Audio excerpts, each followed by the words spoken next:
Welcome. Today we're going to solve a problem using the combined gas law, specifically for a case where volume remains constant.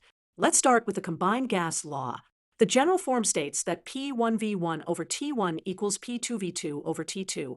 This equation relates the initial and final conditions of a gas in terms of its pressure, volume, and temperature. In our problem, we have a fixed container of gas.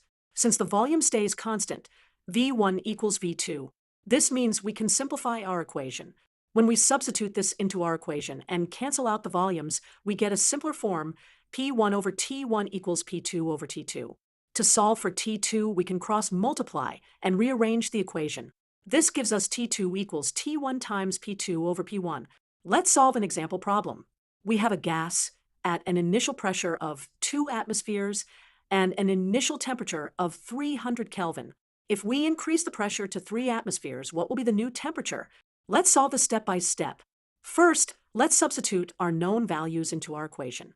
We have T2 equals 300 Kelvin times 3 atmospheres divided by 2 atmospheres. Now, let's calculate. 300 times 3 divided by 2 equals 450 Kelvin. Let's visualize what happened. When we increase the pressure by 1.5 times, from 2 to 3 atmospheres, the temperature also increased by 1.5 times, from 300 to 450 Kelvin. This shows the direct relationship between pressure and temperature when volume is held constant. Remember, when volume is constant, pressure and temperature have a direct relationship.